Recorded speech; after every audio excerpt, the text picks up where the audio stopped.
ایک بہت ہی خوبصورت نئی ویب سیریز لے کر آئے ہیں. لوگ دوبارہ کیسے زندہ ہوں گے, کہاں جمع ہوں گے, کیسے جمع ہوں گے, حساب کب شروع ہوگا, اسکیل کیسا ہوگا, زمین ٹکڑے ٹکڑے ہو جائے گی, تارے جھڑ جائیں گے اور چاند سورج بے نور ہو جائے گا. اللہ پاک ارشاد فرمائے گا کون باقی رہ گئے. آسمان کو جب بارش برسانے کا حکم دے گا تو وہ 40 دن تک بارش برساتا رہے گا. بسم اللہ الرحمن الرحیم. السلام علیکم ناظرین, کیسے ہیں آپ سب. ایک بہت ہی خوبصورت نئی ویب سیریز لے کر آئے ہیں جس کا نام ہے قیامت کے بعد, آفٹر ججمنٹ ڈے. ہم نے ایک اور ویب سیریز پہلے کی تھی جس کا نام تھا قیامت کی نشانیاں. اگر آپ نے وہ نہیں دیکھی تو وہ بھی آپ دیکھیے. قیامت سے پہلے کیا کیا ہوگا. اور ہم بہت کیوریس ہوتے ہیں, بعض اوقات بڑا ہمیں تجسس ہوتا ہے کہ اس دنیا کے فنا ہو جانے کے بعد کیا ہوگا. لوگ دوبارہ کیسے زندہ ہوں گے, کہاں جمع ہوں گے, کیسے جمع ہوں گے, حساب کب شروع ہوگا اور کن لوگوں کا حساب ہوگا, اور کون سے ایسے لوگ ہوں گے جو حساب سے بچ جائیں گے. کون کون اللہ کی بارگاہ میں شفاعت یعنی سفارش کرے گا. میزان یعنی اسکیل کیسا ہوگا. پل صراط یعنی برج آف صراط پر لوگوں کی کیا کنڈیشن ہوگی, کیا کیفیت ہوگی. لواء الحمد کیا ہے, حوض کوثر کیسا حوض ہے, اور بھی بہت کچھ آپ جانیں گے اس ویب سیریز میں. آخرت کے حوالے سے درست عقائد, اور ان درست عقائد کو جاننے اور اپنی اسلامک نالج میں اضافہ کرنے کے لیے اسٹارٹ سے اینڈ تک ہمارے ساتھ آپ شامل رہیے گا. آج اس ویب سیریز کا ہمارا فرسٹ ایپیسوڈ ہے, اور انشاءاللہ جیسا میں نے بتایا کہ آج کے ایپیسوڈ میں ہم جانیں گے کہ جب قیامت قائم ہوگی اور حضرت اسرافیل علیہ السلام کے سور پھونکنے سے یہ دنیا فنا ہو جائے گی, ڈسٹرائے ہو جائے گی, زمین ٹکڑے ٹکڑے ہو جائے گی, تارے جھڑ جائیں گے اور چاند سورج بے نور ہو جائیں گے. پھر ملک الموت, جی ہاں حضرت اسرائیل علیہ السلام جو روح قبض کرنے والے فرشتے ہیں, اللہ تعالیٰ کی بارگاہ میں عرض کریں گے الہی جسے تو نے چاہا اس کے علاوہ سب زمین و آسمان والے فنا ہو چکے ہیں. یعنی چند یوں سمجھیے کہ افراد کے علاوہ باقی دنیا میں سب دنیا سے جا چکے ہوں گے, سب کو موت آ چکی ہوگی. اللہ پاک ارشاد فرمائے گا اب کون باقی رہ گیا ہے, حالانکہ وہ خوب جانتا ہے. ملک الموت عرض کریں گے اے میرے رب تو باقی ہے. عرش اٹھانے والے فرشتے باقی ہیں, اور جبرائیل اور میکائیل اور میں یعنی حضرت اسرائیل کہیں گے میں باقی ہوں. اللہ پاک ارشاد فرمائے گا عرش اٹھانے والے فرشتے فوت ہو جائیں تو وہ بھی فوت ہو جائیں گے.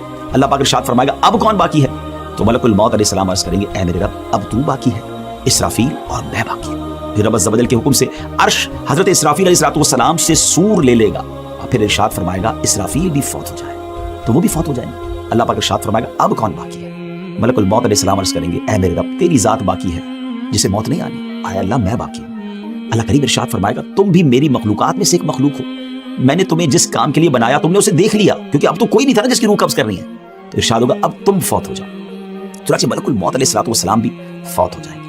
اب ایک اکیلا اللہ پاک باقی ہوگا. ناظرین اب رب تعالیٰ سبحان اللہ, اب جو اللہ کی طرف سے ارشاد ہوگا نا, اگر اس کو غور سے سنے تو واقعی وہ گوز بمس یعنی رونگٹے کھڑے کر دیتا ہے.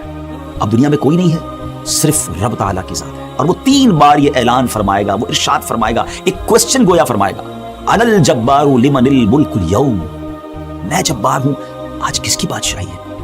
مگر nobody there to answer that question, اس دن تو کوئی جواب دینے والا نہیں ہوگا نا. پھر خود رب تعالیٰ جواب ارشاد فرمائے گا, اور کیا فرمائے گا للہ الواحد القہار, ایک اللہ کی بادشاہی ہے جو سب پر غالب ہے. یعنی سب کچھ فنا ہونے والا ہے اور سب کچھ فنا ہو جائے گا.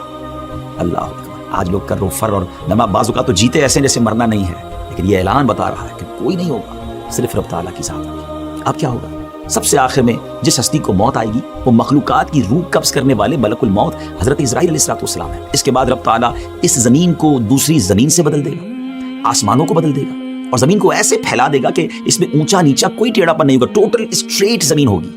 پھر اللہ پاک کے حکم سے مخلوق اس بدلی ہوئی زمین پر اس طرح آ جائے گی جیسے وہ پہلی والی زمین میں تھی. یعنی جو پہلے زمین میں دفن تھے وہی زمین میں دفن ہو جائیں گے, اور جو باہر تھے وہ اس پر بھی باہر رہیں گے, کیونکہ کئی لوگ تو ایسے ہوں گے جن کو دفن نہیں کیا جائے گا, وہ تو قیامت طاری ہو جائے گی, اور جو لوگ دنیا میں لوگ ہوں گے وہ اسی طرح زمین پر پھیلے ہوئے ہوں گے, وہ اس نئی زمین پر آ جائیں گے. یہ زمین بالکل اسٹریٹ ہوگی, اور ایسی اسٹریٹ ہوگی کہ زمین کے کونے پر بھی اگر کوئی رائی کا دانہ ہوگا تو وہ نظر آ جائے گا, ٹوٹلی اسٹریٹ زمین.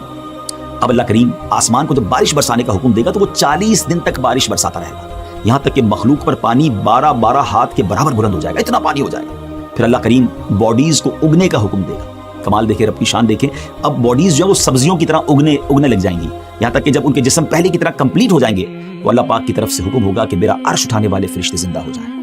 وہ تو کن کا مالک ہے نا, وہ تو فرماتا ہے کن ہو جا تو ہو جاتا ہے, وہ فرمائے گا زندہ ہو جائے تو عرش اٹھانے والے فرشتے زندہ ہو جائیں گے. سب سے پہلے دوبارہ زندہ ہونے والوں میں یہی فرشتے ہوں گے.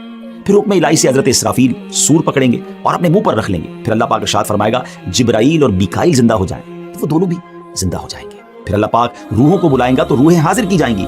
سبحان اللہ. اے مسلمانوں آپ کو مبارک, ایمان والوں مبارک. مسلمانوں کی روحیں نور سے چمک رہی ہوں گی اور باقی روحیں اندھیرے میں ہوں گی.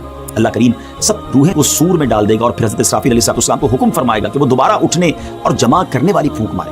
بس وہ جب پھونک ماریں گے سور میں تو روحیں سور سے شہد کی مکھیوں کی طرح نکل کر زمین و آسمان کے درمیان خلا کو بھر دیں گی. بس روحیں زمین کے نیچے اپنی باڈیز کی طرف جائیں گی اور ناک کے جو ہولز ہوں گے ناک کے سوراخ سے داخل ہو کر جسم میں سرایت کر جائیں گی. اس کے بعد حشر برپا ہوگا اور لوگ جمع ہونا شروع. ویورز کیسی معلومات ہے, سنتے ہیں تو بعض اوقات عقل حیران ہو جاتی ہے کہ پھر سے وہ لوگ زندہ ہوں گے. ذرا غور کریں نا کہ دو نفخوں یعنی دونوں سوروں کے درمیان, یعنی ایک سور وہ جس میں سب کو موت آ جائے گی اور دوسری سور جس میں دوبارہ زندہ کیا جائے گا, 40 سال کا وقفہ ہوگا. خیر وقفہ جتنا بھی ہو, لیکن ذہن میں ایک سوال تو پیدا ہوتا ہے نا کہ یہ ہوگا کیسے کہ اتنا ٹائم پیریڈ گزر گیا ہوگا. باڈیز تو ڈیکمپوز ہو چکی ہوں گی, باڈی کے ٹائنی پارٹیکلز چھوٹے چھوٹے ذرے زمین کے پارٹیکل کے ساتھ مل چکے ہوں گے, نہ جانے کہاں کہاں پہنچ چکے ہوں گے. پھر یہ سب کیسے ہوگا؟ یاد رکھیے کہ انسان کی ہر چیز گل جاتی ہے سوائے عجب الزم کے. اب یہ کیا ہے؟ یہ ایک ہڈی کے بارے میں کہا جاتا ہے اور بروز قیامت اسی ہڈی پر مخلوق کو دوبارہ بنایا جائے گا. عجب الزم کے لفظی معنی ہے دم گچھ, عجب کے معنی ہے اصل اور ضم کا معنی ہے دم.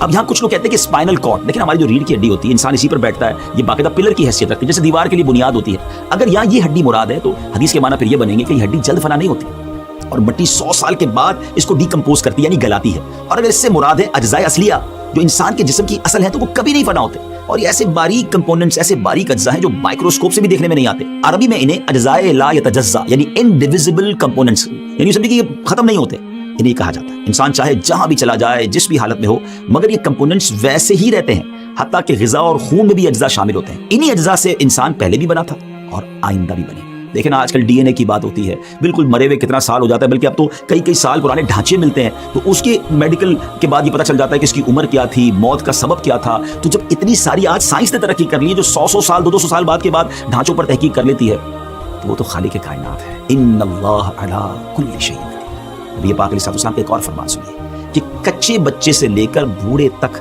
ہر ایک کا بروز قیامت حشر ہوگا. حضرت اکرمہ رحمۃ اللہ تعالی فرماتے ہیں بلا شبہ جو لوگ سمندر میں ڈوب جاتے ہیں پھر ان کا گوشت مچھلیاں نوچ لیتی ہیں, پھر ان میں سوائے چمکتی ہڈیوں کے کچھ نہیں رہتا. پھر سمندر کی موجیں ان ہڈیوں کو الٹا پلٹا رہتی ہیں, الٹتی پلٹتی رہتی ہیں تاکہ انہیں خشکی پر ڈال دیتی ہیں. پھر وہ ہڈیاں ایک عرصے تک وہاں پڑے رہنے کے سبب گل سڑ کر خستہ اور پارا پارا ہو جاتی ہیں. چنانچہ وہاں سے اونٹوں کا گزر ہوتا ہے تو وہ انہیں کھا کر چل پڑتے ہیں اور پھر مینگنیوں کی صورت میں نکال دیتے ہیں. اس کے بعد کچھ لوگ وہاں پڑاؤ کرتے ہیں اور ان مینگنیوں کو اٹھا کر ان سے آگ جلا کر انہیں بھی راکھ کر دیتے ہیں. پھر ہوا چلتی ہے اور اس راکھ کو زمین پر بکھیر دیتی ہے.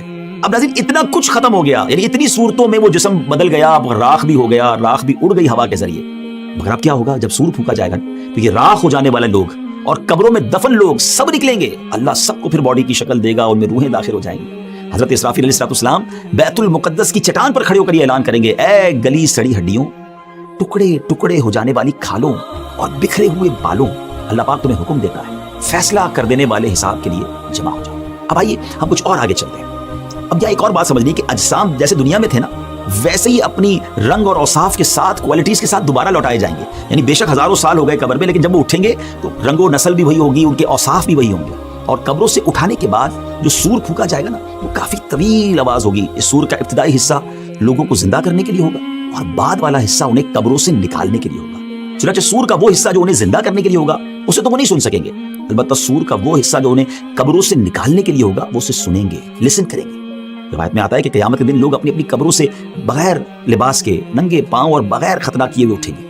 someone will be no foot, someone will be on foot, someone will be on ride. کوئی پیدل ہوگا, کوئی سواری پر ہوگا, کوئی سواری پر اکیلا ہوگا, کسی پر 3 4 یا 10 افراد بھی ہوں گے. جو نان بلیور ہوں گے, غیر مسلمین ہوں گے, انہیں تو میدان محشر لے جانے کے لیے کسی کو ملائکہ کشی کر لے جائیں گے اور کچھ لوگوں کو آگ جمع کریں گے. حدیث پاک کے مطابق نبی کریم علیہ السلام نے اپنے دستے مبارک سے ایک بار بڑا کمال کا اشارہ فرمایا. نبی پاک نے ملک شام کی طرف اشارہ کر کے فرمایا کہ تمہارا حشر وہاں ہوگا. اور اسی طرح ایک روایت میں آتا ہے کہ بلا شبہ تمہارا حشر بیت المقدس میں ہوگا. تو ان حدیثوں سے یہ پتہ چلتا ہے کہ جو محشر کا میدان سجایا جائے گا نا وہ بیت المقدس کے قریب, یہ پورا ملک شام ہے نا, اب اس کی بائفرکیشن اب آج کل ہو گئی ہے, لیکن یوں سمجھ لیجیے کہ بیت المقدس کے قریب جو ہے یہ پورا میدان محشر سجایا جائے گا. بروز محشر کی زمین کیسی ہموار ہوگی, کتنی پلین اینڈ اسٹریٹ ہوگی. جیسے میں نے بتایا کہ رائی کا ایک دانہ بھی کونے پہ رکھا ہوگا تو وہ دوسرے کنارے سے دکھائی دے گا. مگر ایک اور امیزنگ بات ہے کہ اس دن جو زمین ہوگی نا وہ ہماری طرح راک کی یا مٹی کی نہیں ہوگی, کاپر کی ہوگی, تانبے کی ہوگی. اللہ اکبر. اور سورج آج کتنا دور ہے؟ ایک تحقیق کے مطابق 93 ملین مائلز اوے ہے. جی ہاں, 9 کروڑ 30 لاکھ مائلز. اور اس دن 1 میل کی مسافت ہوگی. اب امیجن تو کریں گرمی کا عالم کیا ہوگا, کیسے بیئربل کیسے ہوگا. ذرا غور کیجیے کہ اتنا ڈسٹینس 93 ملین مائل کا ڈسٹینس کے باوجود بھی سورج کی پشت ہماری طرف ہے, لیکن جب کبھی گرمیوں میں ہمارا چہرہ اس کے سامنے آ جائے اور